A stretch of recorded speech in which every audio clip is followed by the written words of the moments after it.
ভালো চাকরির প্রলোভন দেখিয়ে এদেশ থেকে ওদেশে মহিলা পাচার। শুধু কম বয়সী মহিলারা নয়, ঘরের গৃহবধূরা পর্যন্ত পাচার হয়ে যাচ্ছে। অবশেষে তাদের স্থান হচ্ছে কোনো এক যৌনপল্লীতে। এমন ঘটনা আমরা সিনেমাতে প্রায়ই লক্ষ্য করেছি। কিছু কিছু ঘটনা সংবাদ মাধ্যমে প্রায় প্রকাশ হচ্ছে। তবে এটা যে আসানসোলের বুকেও হবে তা মানুষ হয়তো ভাবতেও পারেনি। হ্যাঁ, আসানসোল দুর্গাপুর পুলিশ কমিশনারেটের অন্তর্গত কুলটি থানার লচ্ছিপুরে যৌনপল্লী থেকে উদ্ধার হলো বাংলাদেশি মহিলা। গ্রেপ্তার এক দালাল। কানাডায় ভালো কাজ দেবার প্রলোভন দেখিয়ে বাংলাদেশি এক বিবাহিত মহিলাকে সীমান্ত পার করে এনে যৌন ব্যবসায় নামানোর অভিযোগ। স্বামীর অভিযোগের ভিত্তিতেই ওই মহিলাকে পশ্চিম বর্ধমান জেলার আসানসোল দুর্গাপুর পুলিশ কমিশনারেটের কুলটি থানার নিয়ামতপুরের লচ্ছিপুরের নিষিদ্ধ অথবা যৌনপল্লী থেকে উদ্ধার করে কুলটি থানার নিয়ামতপুর ফাঁড়ির পুলিশ। একই সঙ্গে গ্রেপ্তার হয়েছে শিউলি শেখ নামে ধৃত দালাল চক্রের ওই মহিলা। ধৃত ওই দালাল অবশ্য বাংলাদেশের নয় বলেই পুলিশ সূত্রে জানা গেছে। যদিও অভিযোগকারী স্বামী জানিয়েছেন ধৃত দালাল মানব পাচারকারী চক্রের সাথে যুক্ত, বাংলাদেশের মিরপুরের বাসিন্দা। বর্তমানে ধৃত দুজনই আসানসোল জেলের বিশেষ সংশোধনাগারে আছে। অভিযোগকারী স্বামী তার পাসপোর্ট সহ অন্যান্য নথি পুলিশকে দেখিয়ে বলেন বাংলাদেশের ঢাকার বাসিন্দা তারা। তার স্ত্রীও কে জোর করে গত 7ই ডিসেম্বর বাংলাদেশ থেকে সীমান্ত পার করে ভারতে এনে কুলটি থানা এলাকার যৌনপল্লীতে রেখে যৌন ব্যবসায় নামানো হয়েছে। এই অভিযোগের ভিত্তিতেই কুলটি থানার পুলিশ লচ্ছিপুরের নিষিদ্ধ পল্লীতে হানা দিয়ে ওই মহিলাকে উদ্ধার করে। একই সাথে গ্রেপ্তার করা হয় ওই মহিলা দালালকে। শনিবার দুজনকেই আসানসোল আদালতে তোলা হলে বিচারক তাদেরকে আসানসোল জেলে পাঠানোর নির্দেশ দেন। বাংলাদেশের নারায়ণগঞ্জের শামীম মোহাম্মদ শাহিনীর বিশ্বাস পশ্চিমবঙ্গের ভারতের আসানসোল দুর্গাপুর পুলিশ কমিশনারেটের সহযোগিতায় তিনি তার স্ত্রীকে আবার বাংলাদেশে ফিরিয়ে নিয়ে যেতে পারবে বলেই আশাবাদী তিনি। হ্যাঁ, এটা ঠিক আছে। ওই ছোট মেয়েদেরকে নিয়ে আসে, এটা অন্যায় করে।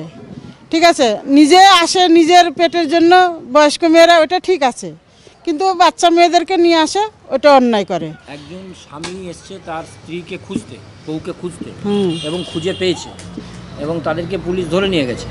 যে নিয়ে এসেছিল তাকেও ধরে নিয়ে গেছে, আর সেই মেয়েটাকেও ধরে নিয়ে গেছে। সেটা এখন ওই যে বউটা এসেছে সে বুঝবে, আর স্বামীর সাথে এখন যাবে কি না সে বুঝবে, আর স্বামী বুঝবে। এখন আমরা তো চাইবো যে স্বামীর সাথে চলে যাক। তো এইভাবে আসছে কেন? কেউ কেউ কি নিজের ইচ্ছা ছাড়াও আসে? নিজের ইচ্ছা ছাড়াও আসে, তার মানে নিয়ে আসা হয় তাদের। নিয়ে আসা হয়। এই পাসপোর্ট করে নিয়ে আসে না, চুরি করে আসে, সব বাংলাদেশ থেকে চুরি করে আসে। সেটা জানি না আমরা, ইন্ডিয়ার মেয়ে, ইন্ডিয়ার জন্মকর্ম, আমরা সেটা জানি না। কিন্তু বাংলাদেশ থেকে আসে সব। পেটের জন্য বয়স্ক মেয়েরা আসে, এটা ঠিক বলবো। তারা পেটের জন্য আসে, তারা ঠিক আছে, কিন্তু ছোট মেয়েদেরকে আনা ঠিক না। আপনি একজন বাংলাদেশের নাগরিক, হঠাৎ এই পশ্চিমবঙ্গ, ভারতের পশ্চিমবঙ্গে কেন? জি, আমি বাংলাদেশে ঢাকা নারায়ণগঞ্জে আমার বাড়ি, কিন্তু আমি দেশে আসলাম ছুটিতে দেশে আসার পরে মানে শুনলাম যে আমার ওয়াইফ বাসায় নেই, আর কি ওয়াইফ বাসায় নেই, মানে ইন্ডিয়াতে চলে আসছে। মানে সোর্সের মাধ্যমে খবর পেলাম যে ইন্ডিয়াতে চলে আসছে। তো কেন বলছে যে ওই মানে একটা মেয়ে শিউলি শেখ নামের, এটা বাংলাদেশ মেহেরপুর বাড়ি অরিজিনালি, কিন্তু ইন্ডিয়ান পাসপোর্ট আছে। সে লোক দেখাইছে যে কানাডাতে পাঠাই দিবে এবং টাকা পয়সা সোনা দানা যা আছে সবকিছু নিয়ে চলো, ওখানে যেয়ে তোমাকে কানাডা পাঠাই দিব আর কি। তো এই লোক দেখায় তখন ইন্ডিয়াতে নিয়ে আসে। তা আমি খোঁজ করতে করতে মানে খোঁজ পাই, মানে সোর্সের মাধ্যমে খোঁজ পাই যে ওই ইন্ডিয়াতে আসানসোলে আছে, আসানসোলে যৌনপল্লী ইয়েতে নিয়ামতপুরে।